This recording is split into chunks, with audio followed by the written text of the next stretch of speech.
El reverendo Rinaldo Hernández y tengo el honor y el privilegio de servir como director de Nuevas Iglesias y de Ministerio Hispanos Latinos aquí en la Conferencia Anual de la Florida.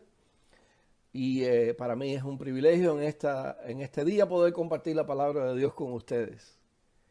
Y vamos a leer en Hechos, en el libro de los Hechos, capítulo 11, los versículos 19 al 26. Hechos, capítulo 11, versículos 19 al 26. Y leemos la palabra de Dios en el nombre del Padre, del Hijo y del Espíritu Santo. Amén. Ahora bien, los que habían sido esparcidos a causa de la persecución que hubo con motivo de Esteban, pasaron hasta Fenicia, Chipre y Antioquía, no hablando a nadie la palabra, sino solo a los judíos.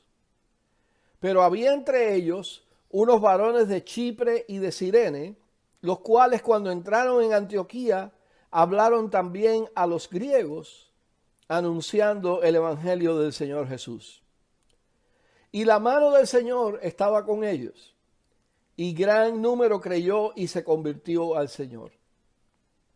Llegó la noticia de estas cosas a oídos de la iglesia que estaba en Jerusalén, y enviaron a Bernabé que fuese a Antioquía. Cuando llegó y vio la gracia de Dios, se regocijó y exhortó a todos a que con propósito de corazón permaneciesen fieles al Señor. Porque era varón bueno y lleno del Espíritu Santo y de fe, y una gran multitud fue agregada al Señor. Después fue Bernabé a Tarso para buscar a Saulo, y hallándole le trajo a Antioquía. Y se congregaron allí todo un año con la iglesia, y enseñaron a mucha gente. Y a los discípulos se les llamó cristianos por primera vez en Antioquía. Padre, gracias por tu palabra. Gracias por la palabra revelada y por la palabra que ahora es comunicada a tu pueblo. Pedimos tu bendición sobre tu siervo y sobre todos los que la van a recibir, para que con corazón humilde la escuchen y la atesoren y la pongan en práctica. En el nombre de Jesús oramos. Amén. Hermanos y hermanas, cuando nosotros miramos a la Biblia, vamos a encontrar una enorme cantidad de historias de transiciones. Puedo decir sin temor a equivocarme que la Biblia es un libro de transiciones, es un libro que habla cómo Dios saca a su pueblo del punto A al punto B, y cada transición es para llevar a su pueblo a un nivel superior. Lo mismo, por cierto, que yo creo que está ocurriendo en este momento, donde estamos pasando por transiciones, por crisis, por eventos difíciles, que nos están enseñando a continuar haciendo la obra de Dios, pero en nuevas maneras, en nuevas formas. Y yo creo que también ahora, en medio de esta transición, Dios se va a glorificar y su obra va a continuar expandiéndose por todo el mundo. Pero miren a la Biblia, miremos por unos minutos a tantas historias de transiciones que hay en la Biblia. Pensemos en la tremenda transición que representó para Adán y para Eva ser expulsados del huerto del Edén. La historia que encontramos en Génesis, capítulo 3, versículo 23. Y esa expulsión fue debido a la desobediencia, a que Adán y Eva no respetaron las reglas, desobedecieron a Dios y salieron del huerto. Tuvieron que empezar a ganar el pan con el sudor de su frente y engendrar hijos y a tener dolores de parto. Pero la expansión de la humanidad se dio a partir de esa expulsión. Sigamos, por ejemplo, con la historia de Noé. Todas las instrucciones que Noé recibió, el llamado que Noé recibió para construir el arca en medio de tierra seca. Y meter en el arca una pareja de animales de cada especie. Y cómo al ocurrir este evento catastrófico que es el diluvio, en un momento determinado, Noé y todos los animales que estaban en el arca salen y comienza de nuevo la obra de la creación. Pensemos en Génesis 11, la historia de la Torre de Babel y cómo el ser humano desafía a Dios y como resultado de ese desafío, Dios confunde sus lenguas y así surgen las diferentes lenguas, los diferentes idiomas que hoy se esparcen por toda la humanidad. Pensemos en Abraham, llamado por Dios para salir primeramente de Ur de los Caldeos, ir con su familia a Harán y luego de Harán a Canaán. Toda esa historia está en Génesis, los capítulos 12 al 17. Abraham es llamado por Dios a salir de su tierra y de su parentela para ir a un lugar que Dios le va a decir. Salió, como dice el libro de los Hebreos, como mirando al invisible, porque realmente ni sabía dónde iba. Pero gracias a eso, la historia de la salvación continuó. Pensemos en José, vendido como esclavo, siendo un hombre libre, es vendido por celos, por sus hermanos, y es llevado a Egipto. Como José en Egipto es esclavo y luego es mayordomo de la casa de Potifar y luego es llevado a la cárcel y como de la cárcel es llevado al palacio de Faraón y cómo llega a ser gobernador sobre todo Egipto. Fíjense cuántas transiciones de libre a esclavo, a mayordomo, a preso, a gobernante. Qué tremendas transiciones. Y luego tenemos la historia de Moisés y cómo Moisés es capturado en el río por la hermana de Faraón y es llevado al palacio y es educado como un estadista. Y Dios lo llama a ser el líder de su pueblo Israel para sacarlo de la tierra de esclavitud. Cómo cruzan el Mar Rojo, cómo pasan 40 años en el desierto, cómo se conquista la tierra prometida, la tierra de Canaán. Miren ahí cuántas transiciones, de esclavos a libres, de sedentarios a nómadas, de nómadas a asentarse nuevamente en la tierra y construir un tabernáculo para adorar a Dios y luego llegar a la tierra y construir un templo. Transiciones tras transiciones. Recordemos el momento en que Israel deja de ser una teocracia donde Dios revela su propósito a través de sus siervos los profetas. Israel pide rey. Primera de Samuel 8:5. El pueblo se niega a tener a Dios como rey y quieren un rey como tienen las otras naciones. Tremenda transición. Piensen en la transición de volver a ser esclavos, primero bajo Asiria, luego bajo Babilonia, de regreso a la tierra prometida, a reconstruir las paredes de los muros de Jerusalén, a reconstruir el templo, a restaurar el culto, a restaurar el sistema de sacrificios. Y continúan las transiciones con la ocupación de los griegos primeramente y luego de los romanos. Y con la ocupación romana no había necesariamente esclavitud, pero había un sistema férreo de impuestos. Y de ahí surge una nueva clase social que son los publicanos. Mientras que alrededor del sistema del culto se desarrollan otras clases como los saduceos, los fariseos, los sacerdotes, los escribas. Y también algunos grupos políticos como los herodianos y los celotes. La Biblia, hermanos y hermanas, es una historia llena de transiciones. Y luego la transición suprema, la venida del Hijo de Dios, que es concebido en Nazaret, pero nace en Belén para que se cumpla la Escritura. Y de Belén tienen que salir huyendo y irse como refugiados a Egipto. Y cuando pasa el peligro, a José se le revela que es tiempo de volver, pero no a Belén, sino a Nazaret. Pensemos en la transición de trabajar en la carpintería de su padre al ministerio público de Jesús, que lo lleva a la cruz, a la muerte, a la resurrección, a la ascensión. Y luego viene el Espíritu Santo. Aleluya. El Espíritu Santo de la promesa que había sido dada en el Antiguo Testamento, en el libro de Joel, capítulo 2, la cual ocurre en Pentecostés. Allí nace la iglesia en Jerusalén. Pero ese no era el fin del movimiento, era solo el comienzo.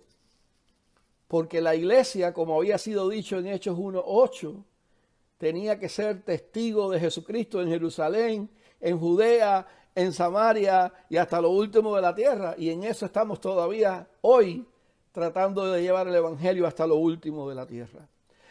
Hermanos y hermanas, lo que les quiero comunicar en este día es que las transiciones ocurren generalmente en momentos de crisis, en momentos incluso catastróficos, a partir de los cuales Dios se glorifica y lleva a su pueblo a un nivel superior. Las crisis pueden ser momentos de muerte y resurrección, donde para que algo nuevo surja, es necesario que algo tenga que morir. Los seres humanos, como ustedes saben, no somos muy dados a cambiar de buena gana, voluntariamente, nuestras maneras de hacer las cosas. Tenemos la tendencia de ser seres de rutinas. Pero las crisis, hermanos y hermanas, son los partos de lo nuevo que ha de acontecer. Como ocurrió con Abraham saliendo de Ur y yendo a Harán y llegando a Canaán. Como ocurrió con Israel, que por causa de una hambruna fueron llevados a Egipto y emigran a Egipto buscando mejores oportunidades. Cómo allí son esclavizados y se rebelan y se van al desierto, a la liberación, y Dios los guía en todo ese transcurso. Vemos en la Biblia cómo la cruz lleva a la gloria de la resurrección y cómo la persecución lleva a la expansión de la iglesia. Hechos capítulo 11 nos narra la historia de cómo el evangelio se comienza a predicar entre los gentiles. Antes de Hechos 11 había habido algunas historias de personas que no eran judías que habían recibido el evangelio. Y por ejemplo, tenemos aquí mismo en el libro de los Hechos la historia de Felipe y el etíope, cómo Felipe es llevado por el Señor a predicarle a este hombre de África, en lo que se considera como la entrada del evangelio al continente africano. Pero aquí en Hechos 11 se nos narra la historia de cómo el evangelio se comienza a predicar a los gentiles. Hasta ese momento había una concepción muy férrea de que el evangelio era solamente para el pueblo judío, para el pueblo hebreo, que Cristo había venido solamente para los judíos. Y como ustedes saben, Pedro y Pablo representan dos posiciones diferentes en ese sentir. Pedro, por una parte, defendiendo que el evangelio era exclusivamente para los judíos. Pablo, habiendo sido llamado por Dios para predicar a los gentiles. Y la intervención necesaria del Espíritu Santo en tratar de convencer a Pedro, quien tiene esta visión donde hay todo tipo de animales inmundos. El Señor le dice: Pedro, mata y come. Y Pedro dice: jamás yo he comido nada impuro. Y el Señor le responde: no llames tú común o inmundo a lo que yo he santificado. Con lo cual Pedro llega a la convicción de que Dios no hace acepción de personas. Y así queda el camino abierto para la propagación del evangelio a los gentiles.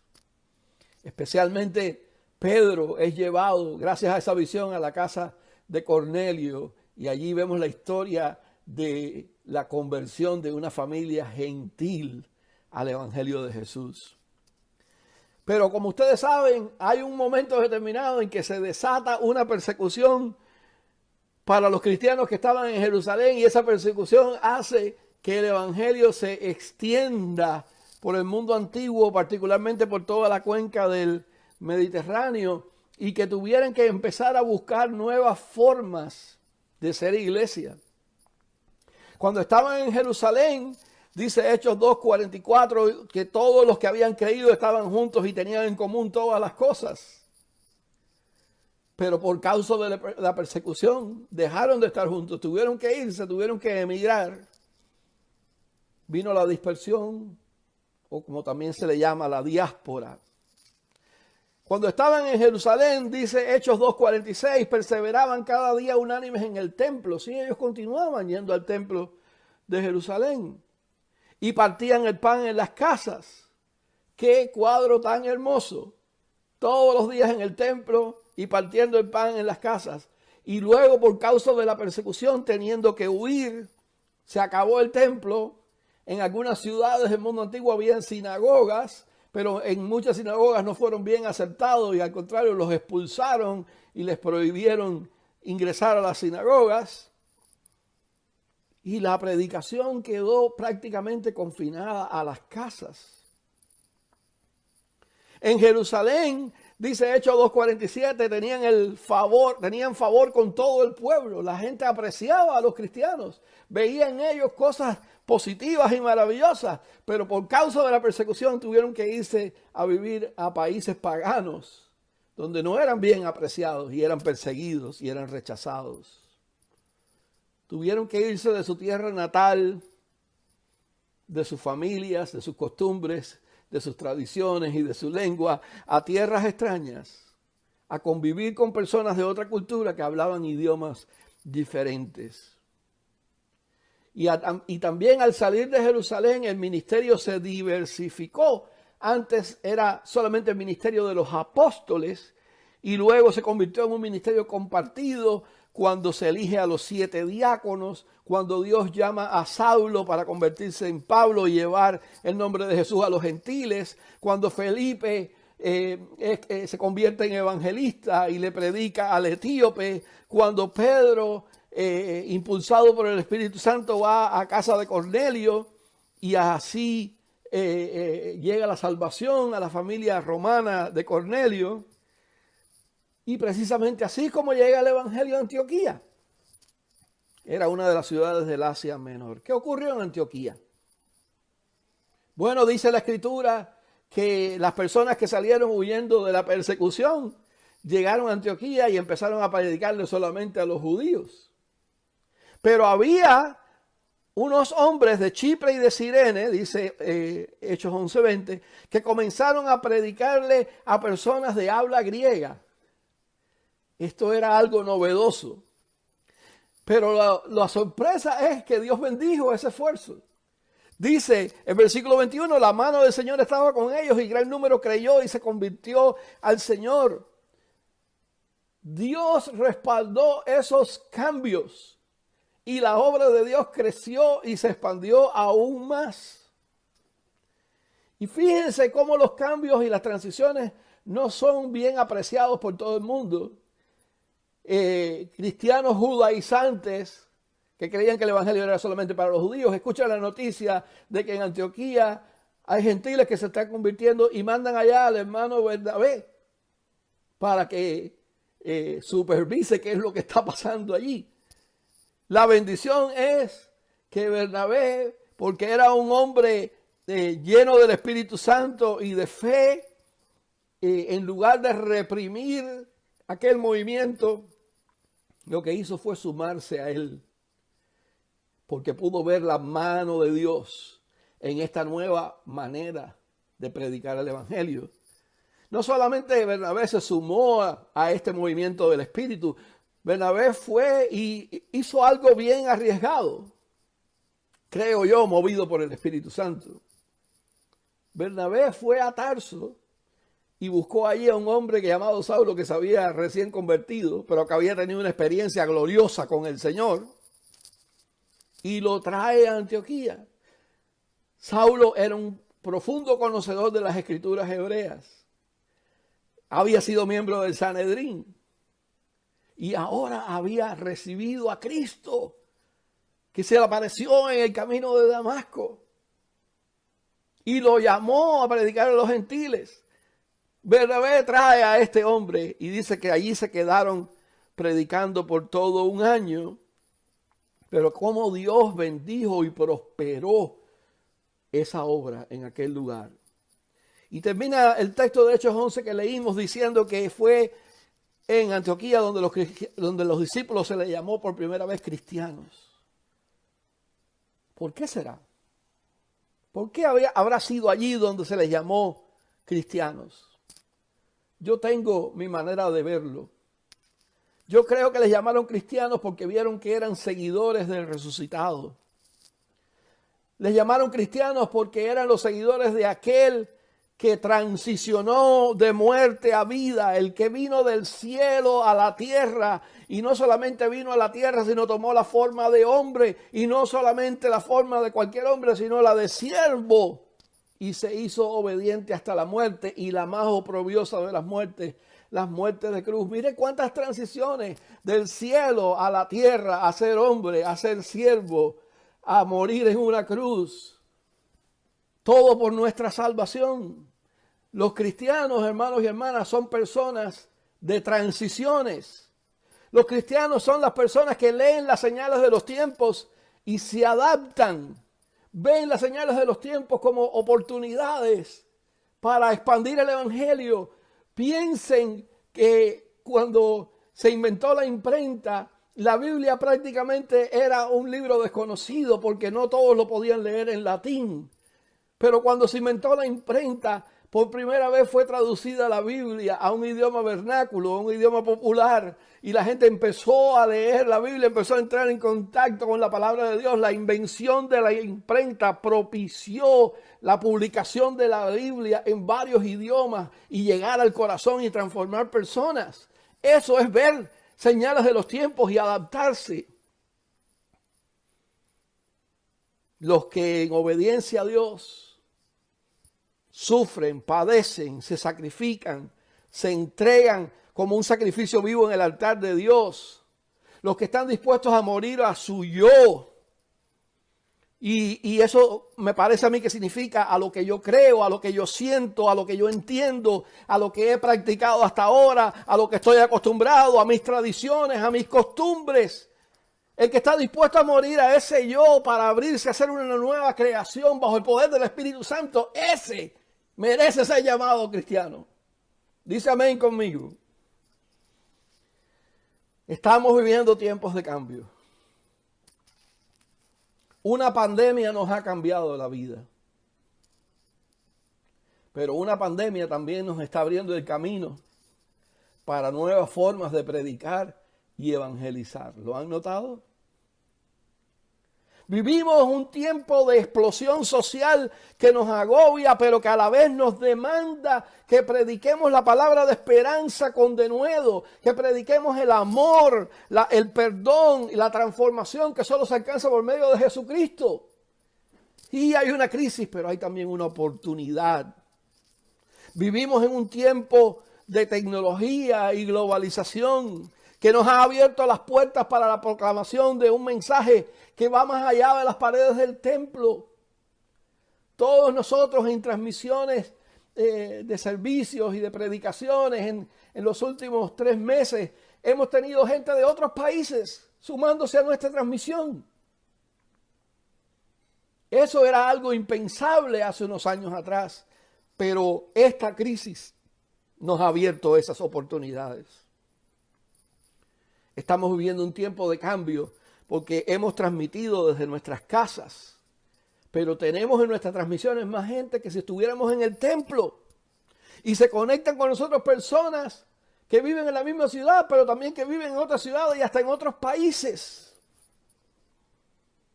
Estamos en un tiempo de cambio, estamos en un tiempo de transición. Y ahora estamos a la puerta de reabrir nuestros templos. Pero me temo que todo no va a ser igual que antes. Volveremos a hacer algunas cosas que hacíamos antes. Pero ahora Dios nos ofrece la oportunidad de hacer otras cosas todavía mejores. En este tiempo de transición, Dios nos ha llevado del templo a las casas. Dios nos ha llevado de reunirnos una vez a la semana a tener varios eventos durante la semana. Casi todas las iglesias están teniendo varios eventos durante la semana para los niños, para los jóvenes, para los matrimonios, etc.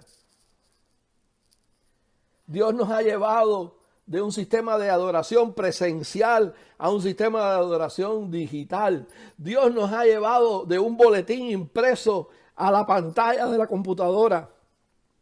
Dios nos ha llevado de depositar nuestra ofrenda en el plato, en un sobre, a empezar a diezmar y a dar nuestras ofrendas online. Dios nos ha llevado de la comunión que se partía, el pan que se partía en la iglesia y el vino que era distribuido por el oficiante, a pan y vino preempacado o aún hecho en casa.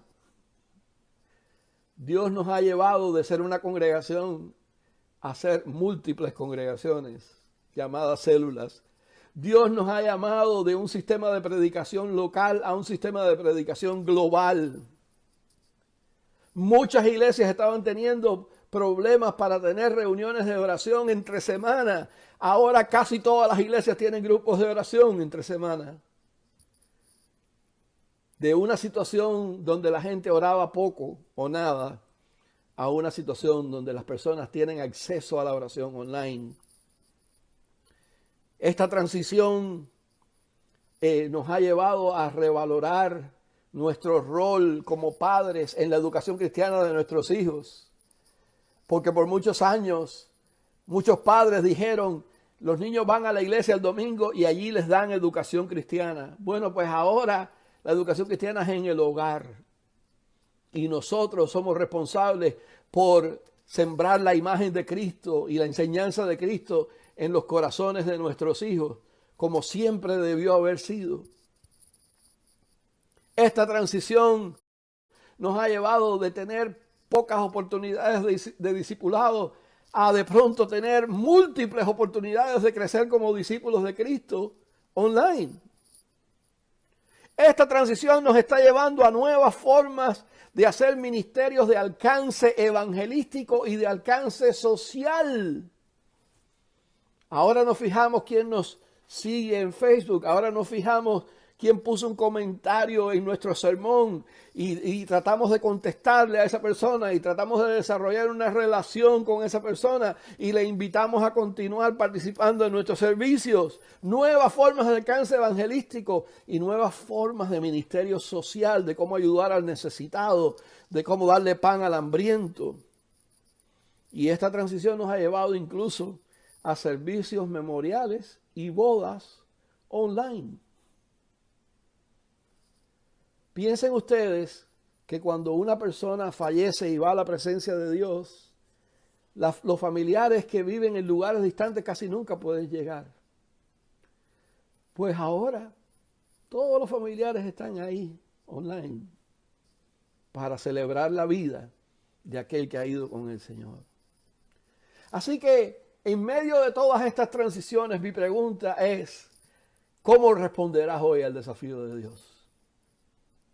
Yo te invito a que no seas un opositor, un combatiente en contra de las nuevas formas de ser iglesia, sino que seas un colaborador, un participante.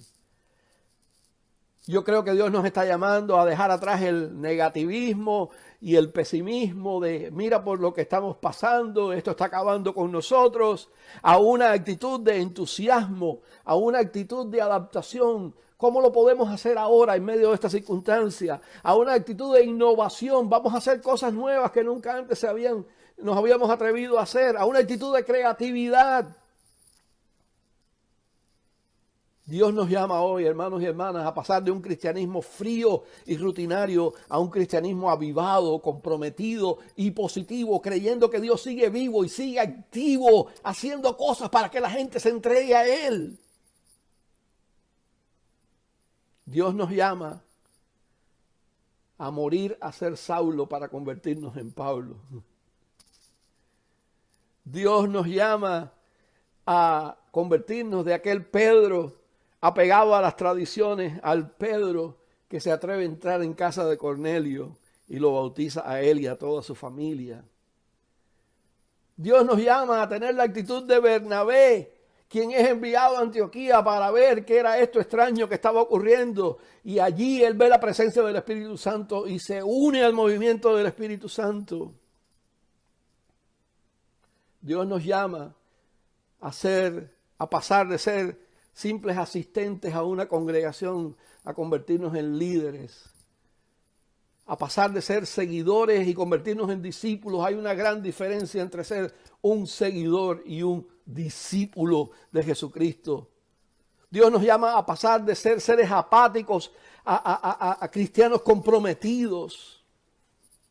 Sí, que seamos dignos de ser llamados cristianos, porque como nuestro Señor y Salvador sabemos ajustarnos, adaptarnos y ver las crisis como oportunidades para que el nombre de Dios sea glorificado. Recibe la palabra de Dios en el día de hoy y que Él la bendiga en abundancia en tu corazón. Señor, cada persona que ha escuchado esta palabra sea tocada por tu poder. Cada persona que ha escuchado esta palabra pueda verdaderamente entender que tú nos estás abriendo un mundo nuevo de posibilidades delante de nosotros y que en lugar de quejarnos, lo que tenemos que hacer es regocijarnos y aprender a hacer las cosas en la manera en que hoy es más conveniente hacerlo. Señor, te damos gracias por todo nuestro pasado y por todas nuestras tradiciones, por todo lo que aprendimos y por todo lo que heredamos. Pero ahora es el tiempo donde tú nos lanzas a la empresa misionera de alcanzar al mundo para ti. Danos visión espiritual de las cosas. Danos visión para ver las señales de los tiempos y aprovecharlas. Escucha nuestro clamor, porque lo pedimos en el nombre poderoso de Jesús. Amén y amén. Dios les bendiga.